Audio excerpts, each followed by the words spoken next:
राम मंदिर आंदोलन में संघर्ष वो सबने देखा, लेकिन उस संघर्ष के दौर में कुछ ऐसे लोग थे जिसको लोगों तक पहुंचाना हो, और वो संघर्ष की पूरी कहानी कैसे उनकी जुबानी पर रही है ये हम समझने की कोशिश करेंगे। बहुत वरिष्ठ पत्रकार हैं, महेंद्र त्रिपाठी जी हमारे बीच मौजूद हैं। इन्होंने जब ये पूरा मामला सीबीआई में गया तो उसमें गवाही की बात हो या जो तमाम तथ्य हो उनको कोर्ट के सामने प्रस्तुत करना हो, ये पूरी जिम्मेदारी उनसे थी। और जब प्रधानमंत्री अयोध्या आए तो उनसे सवाल पूछने वाले ये पहले शख्स महेंद्र त्रिपाठी थे। इनको रामलला की प्राण प्रतिष्ठा में भी निमंत्रण दिया गया है।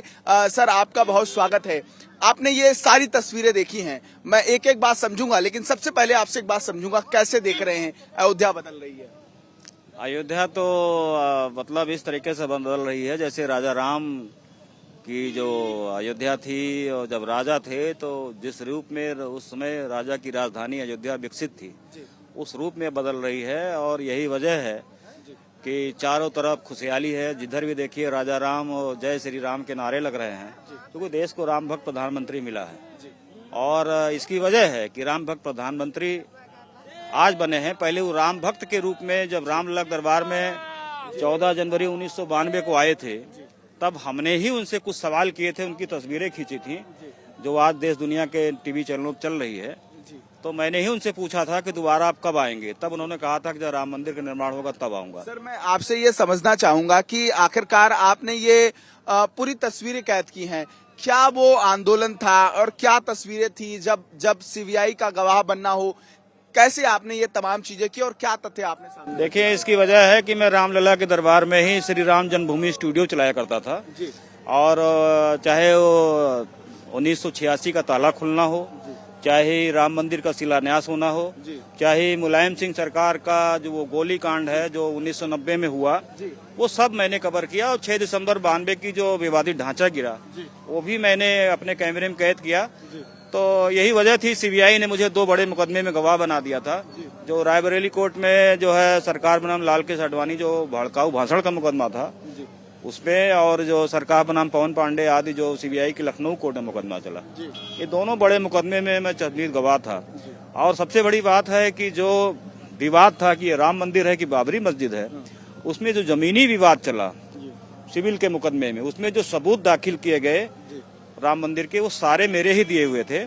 और मैंने उस समय विश्व हिंदू परिषद के अंतर्राष्ट्रीय अध्यक्ष अशोक सिंघल जी के कहने पर चंपत राय जी को दिया था। चंपत राय जी ने न्यायालय में दाखिल किया। आखिरकार वो कहीं न कहीं सबूत काम आए और राम मंदिर का फैसला आया कि ये बाबरी मस्जिद नहीं है, ये राम मंदिर है। ये भी सौभाग्य मुझे रामलला ने दिया, क्योंकि ये 500 वर्षों तक जो है जिस हिसाब से मुकदमा चलता रहा, और अपने ही मंदिर में भगवान राम को जो है ये साबित करना पड़ा न्यायालय में जाकर के कि जो है ये बाबरी मस्जिद नहीं, राम मंदिर पे कहीं मस्जिद थी, मस्जिद नहीं थी राम जो है बाबरी मस्जिद। इस वजह से जो है ये बढ़ता चला गया। एक डायरी एल्बम आपके पास है, आप कुछ तस्वीरें दिखा रहे थे।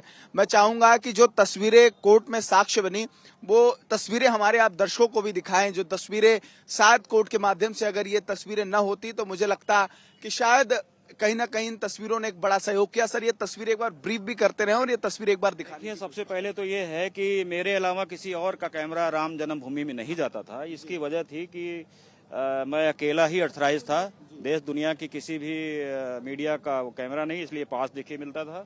और इस तरह मैं स्टूडियो चलाता था राम जन्मभूमि, इसलिए देखिए मैं स्टूडियो खड़ा हूँ। तो ये सब मुझे उसका सौभाग्य मिला। और ये वही तस्वीर है मोदी जी की, जब राम भक्त के रूप में रामलला दरबार में आए थे। वो 14 जनवरी 1992 का वक्त था। उस समय बीजेपी के राष्ट्रीय अध्यक्ष डॉक्टर मुरली मनोहर जोशी जी थे, जो एकता यात्रा लेके आए हुए थे।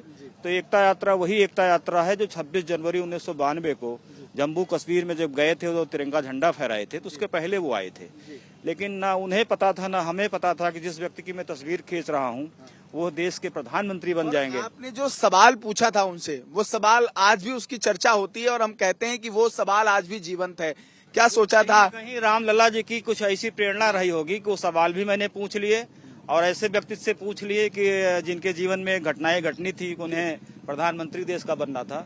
लेकिन मुझे तो पता नहीं था, उस समय कोई बड़ा नाम था नहीं। उस समय बड़ा नाम केवल बीजेपी के राष्ट्रीय अध्यक्ष डॉक्टर मुरली मनोहर जोशी जी का था, और उस वजह से मैं मुरली जी की ही फोटो खींच रहा था। लेकिन जब देखा कि मोदी जी ज्यादा ही कैमरे के आसपास आ रहे हैं तो मुझे लगा कि ये भी मुरली मनोहर जोशी जी के कोई खास ही है। तो मैंने मुरली मनोहर जोशी से पूछ लिया था कि ये शख्स जो आपके साथ खड़े हैं, दाढ़ी रखाए हुए, उस समय जवान थे, हैंडसम थे, इनका नाम क्या है? तो उन्होंने बताया नरेंद्र मोदी है और ये गुजरात के नेता हैं।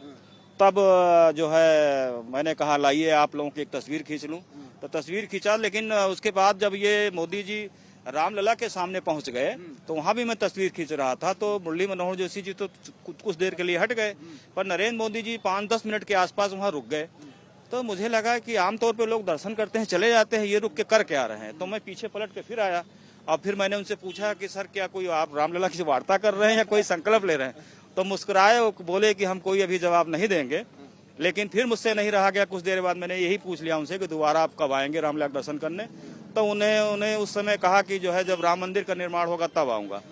तब भी मैं चकरा गया, कभी तो कोई फैसला नहीं आया है, अभी कोई इस तरह का अदालत का आदेश नहीं है। कह सकते हैं कि क्या ये प्रधानमंत्री ने वहीं पे संकल्प ले लिया था और रामलला ने आपको प्रेरणा दी थी कि सवाल पूछ लिए? नहीं, उस समय वो प्रधानमंत्री नहीं थे, केवल एक दर्शनार्थी के रूप में थे, राम भक्त थे। अब कहीं से रामलला की कृपा हो रही होगी कि उनके कहीं उन्होंने भी नहीं सोचा होगा कि प्रधानमंत्री, लेकिन उन्होंने ऐसा बोल दिया। तो मैंने अपने कई मित्रों से बताया कि भाई आज एक दर्शनार्थी ऐसा भी आया है रामलला दरबार में जो कह रहा है मैं दोबारा तभी आऊंगा जब राम मंदिर निर्माण होगा। तो मुझे मतलब लोगों ने कहा कि हो सकता है कहीं कोई साधारण पुरुष नहीं है, कोई बहुत बड़ी शक्ति होगी जो उनके माध्यम से कहलाई गई। उसके बाद 4 बार जब गुजरात के मुख्यमंत्री बन गए तो लोगों ने हमसे कहा कि अरे जिसकी तस्वीर आपने खींची है मुख्यमंत्री बन गए हैं। तो हमने कहा मुलाकात अब की जाएगी। उसके बाद जब प्रधानमंत्री बन गए तब लोगों को बड़ी खुशी हुई और मुझे भी खुशी हुई कि जिस व्यक्ति की मैंने तस्वीर खींची वो देश के प्रधानमंत्री बन गए। तब लोगों ने मुझसे कहा उनसे मुलाकात कीजिए आप। तो मैंने कहा बिल्कुल मैं जाऊंगा, मुलाकात करूंगा। लेकिन तब तक पता चला कि विपक्ष के लोग उन पे तमाम तरह के जो है वो लगाने लगे कि वो सब जगह जा रहे हैं, रामलला दर्शन नहीं कर रहे हैं। तो मेरे पास जो तस्वीर थी वो मैंने वायरल की। फिर मैंने बताया कि उन्होंने संकल्प ले रखा है कि राम मंदिर जब निर्माण होगा तब आऊंगा। वो संकल्प कुछ उस तरह से उनके जीवन में पूरा भी हो गया। सुप्रीम कोर्ट का फैसला भी उन्हीं के कार्यकाल में आ गया और राम भक्त प्रधानमंत्री के रूप में 5 अगस्त 2020 को उन्होंने राम मंदिर की आधारशिला रखी। तो देश दुनिया ने देखा कि उन्होंने अपना संकल्प गुप्त रखा। हम तो ये कहेंगे कि मोदी जी तो मन की बात खूब अपने टीवी चैनल पर करते हैं, लेकिन असली जो है उन्होंने मन की अपना जो संकल्प था वो देश दुनिया को उन्होंने गुप्त रखा था, जो अब राम भक्त प्रधानमंत्री के रूप में जो है 22 जनवरी को आ रहे हैं। देश दुनिया जान जाएगा कि उनका संकल्प जो था वो उन्होंने पूरा कर दिया है। आपने जो तस्वीरें कैमरे में कैद की, मैं पूरे संघर्ष की बात करूं, राम जन्मभूमि को लेकर हुए संघर्ष की, उसके बाद जो सारी भूमिका बनी, आपको ये क्या लगता है कि कितना बड़ा संघर्ष था और क्या वो तस्वीरें थी? आपने कुछ मुझे तस्वीरें इससे पहले दिखाई। बाद में दिखाऊंगा, पहले ये बताऊंगा कि ये जितना भी हमने काम किया है उसका सिर्फ एक ही पुरस्कार है। ये मुझे रामलला जी का जो है आमंत्रण मिला है मंदिर का उद्घाटन का। तो मैं इसी से बहुत खुश हूँ, क्योंकि दुनिया जो है अलग अलग तरीके से अपना अपना अभिनय इस धरती पे कर रहा है। तो रामलला जी ने जितना मुझे बताया कि इतना करना है तो मैंने सबूत दाखिल कर दिया, गवाही दे दी। ऐसी कृपा हो गई कि किसी राम भक्त पे कोई कार्रवाई नहीं हुई, सब बेवक्त जो है बेइज्जत बरी हो गए और राम मंदिर के सभी साक्षी बन रहे हैं। तो ये राम जी की कृपा है। अब रामलला के दरबार में जो है मुझे आमंत्रण मिला है कि मंदिर के उद्घाटन पर आप आइए, तो मुझे बेहद खुशी होगी। आपके चैनल को बताना चाहूंगा कि मैं यानी 32 वर्ष से मैंने कैमरा ही नहीं उठाया। सिर्फ इसलिए कि मेरे मंदिर में एक संकल्प आ गया कि जब हमने इतने वर्षों तक रामलला के दरबार में फोटोग्राफी की और जिस व्यक्ति की तस्वीर खींची और देश के प्रधानमंत्री बन गए, तो अब उससे बढ़िया कोई जगह हमको मिलने वाली नहीं है। जब हो सकता है राम मंदिर बनेगा तब मैं कैमरा उठाऊंगा। तो अब मुझे 32 वर्ष बाद ये आमंत्रण मिल गया है, तो मुझे लगता है अगली तस्वीर मैं प्रधानमंत्री नरेंद्र मोदी की खींच के एल्बम में लगाऊंगा। उनको बताऊंगा कि 32 वर्ष पहले जब रामलला दरबार में आप आए थे तो हम ही ने आपकी तस्वीर खींची थी, हमसे सवाल हमने आपसे किया था, आपने जवाब दिया था कि मंदिर निर्माण होगा तब आऊंगा। ये सौभाग्य उनको भी मिल गया, मुझे भी मिल गया कि अब सारे संकल्प उनके पूरे हो रहे हैं। और मैं भी चाहता हूं कि मेरा भी संकल्प पूरा हो, मैं कैमरा उठाऊं और उस दिन जब प्रधानमंत्री नरेंद्र मोदी रामलला का दर्शन करें तो मैं उसी जगह पे तस्वीर खींचूं जहां मैंने 32 वर्ष पहले खींची थी। ये मेरी इच्छा है, आगे रामलला जाने, लेकिन मुझे लगता है कि आपकी इच्छा पूरी होगी। मुझे इस तरह से बताना है कि जब श्री कृष्ण की मुलाकात सुदामा से हो गई और सुदामा से मिलकर श्री कृष्ण जी बहुत प्रसन्न हुए थे। मैं भी अयोध्या के एक गरीब ब्राह्मण हूँ, एक गरीब सुदामा हूँ, मिलना चाहता हूँ प्रधानमंत्री नरेंद्र मोदी से। मुलाकात हो गई, बड़ी अच्छी बात है। और नहीं तो फिर कई जन्म लेने पड़ते हैं। लिया जाएगा, जो काम रामलला ने सौंपा वो किया, और वो अब 32 वर्ष बाद राम भक्त प्रधानमंत्री बन के आ रहे हैं। और चूंकि जो आमंत्रण मिला उसमें साफ साफ लिखा है कि कोई कैमरा, कोई मोबाइल अंदर जाएगा नहीं। इस वजह से ये इच्छा मेरी पूरी नहीं हो पाएगी, क्योंकि मुझे पता है कि जब कैमरा ही नहीं जाएगा तो तस्वीर कैसे लेंगे। ये बताइए कैसा महसूस हो रहा है, विशिष्ट अतिथि महानुभाव के रूप में आप वहां जा रहे हैं, जो आपकी साधना रही है, आपको उसका पुरस्कार भी आप कह रहे मिला है, कितना गौरवान्वित महसूस कर रहे हैं जहां देश की तमाम बड़ी हस्तियां हैं उनके बीच में आपको निमंत्रण दिया गया है। आज चूंकि पत्रकारिता करते और राम मंदिर आंदोलन की सारे आंदोलन में मैं रहा हूं पत्रकारिता, तो 42 वर्ष बीत गए इस साधना में। और 42 वर्ष के बाद जो मुझे आमंत्रण मिला अपने काम को लेकर के, तो ये मेरे लिए खुशी की बात है, गर्व की बात है। और मैं बहुत ही रामलला को भी बधाई, ट्रस्ट को भी बधाई देता हूं कि उन्होंने अपने ही मंदिर के उद्घाटन के समारोह पे हमको जो है आमंत्रण की दिया है। तो मेरा सौभाग्य है, मैं सौभाग्यशाली मानता हूं कि इतने बड़े आयोजन में जहां भगवान राम के मंदिर का उद्घाटन हो रहा हो और उसमें मुझे मतलब आमंत्रण मिलना मेरे लिए गर्व की बात है। और जितने भी पत्रकारिता जगत के लोग हैं उनके लिए भी, चूंकि मैं अयोध्या के पत्रकारों का प्रतिनिधित्व करता हूं, प्रेस क्लब अयोध्या का अध्यक्ष हूं, इसलिए मुझे बेहद खुशी है कि ये गर्व की बात मेरे लिए है और मैं वहां पे जाऊंगा और मंदिर के उद्घाटन का साक्षी बनूंगा। बहुत बहुत धन्यवाद हमसे बातचीत करने के लिए। तो बिल्कुल महेंद्र त्रिपाठी जी हमसे बातचीत कर रहे थे, उन्होंने बताया कि आखिरकार जब अयोध्या में राम भूमि के संघर्ष की जो संघर्ष गाथा लिखी जा रही थी, उस संघर्ष गाथा के ये साक्षी रहे और पिछले 32 साल का जो संघर्ष रहा, उस संघर्ष में इन्होंने भी अपनी एक जो ज्वाला है वो प्रज्वलित की और राम के काम में अपना योगदान दिया। तो निश्चित तौर पर अयोध्या से हर वो तस्वीर आपको हम दिखाने की कोशिश कर रहे हैं। और महेंद्र त्रिपाठी से हमने बातचीत की, उन्होंने ये भी दिखाया कि अयोध्या में जो राम मंदिर को लेकर प्राण प्रतिष्ठा होनी है, उसमें उनको विशिष्ट अतिथि महानुभाव के रूप में आमंत्रित भी किया गया है।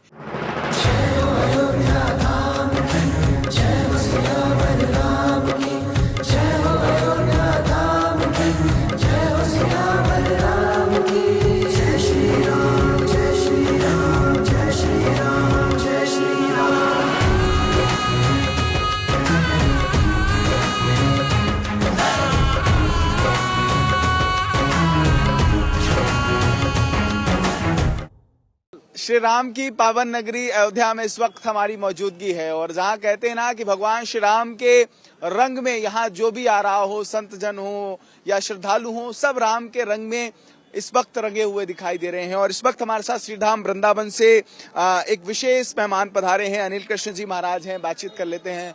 कैसा लग रहा है? अयोध्या अद्भुत है। जय श्री राम, जय श्री राम। अद्भुत है और अकल्पनीय है। जिस चीज की हमको कल्पना नहीं थी, जिस चीज से हमको आज तक गुमराह होते आ रहे थे, सदियों से बीत गई, ना जाने हमारी कितनी पीढ़ियां चली गई, आपकी जाने कितनी पीढ़ियां चली गई। एक सपना था, लेकिन आज वह सुनहरा अवसर आया है सनातन धर्म के लिए कि हम और आप सभी नहीं, संपूर्ण भारत ही नहीं, संपूर्ण विश्व में श्री राम का नाम गुंजायमान हो रहा है और सनातन धर्म की पराकाष्ठा समूचे विश्व में लहरा रही है। क्योंकि सनातन धर्म ही सर्वोपरि था, सनातन धर्म ही सर्वोपरि है और सनातन धर्म भी सर्वोपरि रहेगा।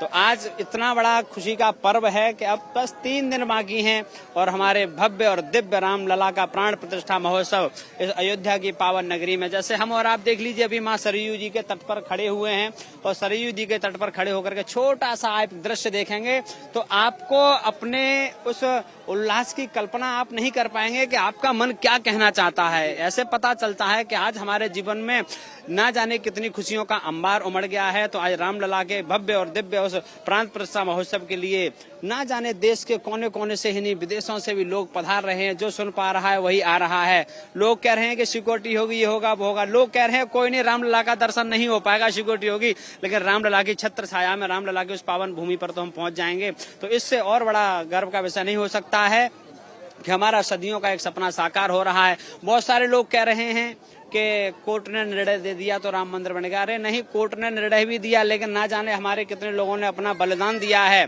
अरे ये कोई भाईचारा से हमको राम जन्मभूमि नहीं मिली है, ये हमको युद्ध से भी मिली है, अपने हम लोगों को प्राणों की आहुति देकर के मिली है। इसलिए हम तो ये जानते हैं कि हमारे जितने पूर्वज हुए, जितने महापुरुष हुए, जितने कार सेवक जो भाई अपना बलिदान दिए, लेकिन हमारा सौभाग्य है कि आज हम और आप सभी को भव्य रामलला के दर्शन करना। लंबा संघर्ष रहा है और आज वो संघर्ष खत्म हो गया और रामलला जो हैं वो विराजमान होने जा रहे हैं। 22 जनवरी वो तारीख, एक एक दिन राम भक्त गिन रहे हैं और अब महज 3 दिन रह गए हैं जब रामलला एक बार फिर से विराजमान होने जा रहे हैं और वो अद्भुत नजारा इस वक्त अयोध्या में इस वक्त रामलला का प्राण प्रतिष्ठा महोत्सव देख रहे होंगे आप, जो अनुष्ठान है प्रारंभ हो चुका है और यह किसी को बताने की नहीं है, किसी की आंखों से ओझल नहीं है। आप एक बार दृश्य देखेंगे तो ऐसा पता चलता है कि एक दिवाली हम लोगों ने त्रेता युग में शुरू की थी और मैं कहना चाहूंगा कि अब एक दीपावली हम लोग 22 जनवरी के आकर कलयुग में एक दीपावली का नव प्रारंभ कर रहे हैं। तो आप ये समझ लीजिए संपूर्ण विश्व में और 22 जनवरी को ऐसा हर्ष और उल्लास के साथ में भगवान रामलला के प्राण प्रतिष्ठा महोत्सव का जन जन के हृदय में एक ही नाम होगा। पहले हम लोग कहते थे कि रामलला हम आएंगे, मंदिर वहीं बनाएंगे, लेकिन अब हम ये नहीं कहेंगे, अब हम लोग यह कहते हैं कि रामलला हम आए हैं और भव्य मंदिर आपका बनवाए हैं। तो देखिए रामलला के मंदिर का हम आप सब दर्शन करेंगे तो हृदय गदगद होता है। हमारे आने वाली सदियों की पीढ़ी रहेंगी और अभी कोई बात नहीं, अभी तो हम लोग रामलला को देख रहे हैं, लेकिन हम आपको अपने वृंदावन ले जाकर के कृष्ण जन्मभूमि का भी दर्शन करवाएंगे और वो ऐसे नहीं, बड़े अच्छे पैमाने पर कराएंगे, आप चिंता न करिए। जय श्री राम। बिल्कुल आपने जो बात कही, आप कथावाचक हैं, हम जिससे मिल रहे हैं कोई राम की धुन में हमें कुछ न कुछ हर कोई सुना रहा है, आप क्या राम के लिए सुनाना चाहेंगे? देखिए राम के लिए अब मैं तो क्या सुना सकूंगा क्योंकि इतना बड़ा अवसर है, लेकिन इतना जरूर है कि जो सब गुनगुना रहे हैं हम भी थोड़ा सा ही उसको गुनगुना लेंगे। हम और आप सभी गुनगुना रहे हैं कि जैसे कि अभी एक गाना बहुत प्रचलित चल रहा है, मनोज तिवारी जी की पत्नी सुरभि तिवारी जी ने गाया है, राम आएंगे तो अंगना सजाऊंगी। हाँ, तो अब एक ही भाव को बार बार गाएं तो ये सब ठीक नहीं है अपने लिए, लेकिन कुछ अलग से देखा जाए तो एक ही कहा जाए कि राम जी आए हैं तो सनातन धर्म की ध्वजा को हम और आपका अब कर्तव्य है, क्योंकि हमारे भारत में 2 राष्ट्र ऋषि हैं। सबसे पहले तो राष्ट्र ऋषि हमारे नरेंद्र मोदी जी हैं, दूसरे हमारे मुख्यमंत्री योगी आदित्यनाथ जी महाराज, जैसे अभी 11:45 पर अयोध्या में आ गए हैं और 5 बजे तक आप अयोध्या में हैं, आज जायजा लेने के लिए आए हैं।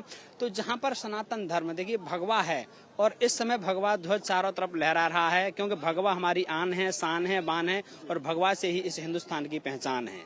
ठीक है, बहुत शुक्रिया हमसे बातचीत करने के लिए। तो निश्चित तौर पर अयोध्या के अलग अलग रंग हम आपको दिखा रहे हैं और आज जो भी अयोध्या आ रहा है वो राममय हो रहा है।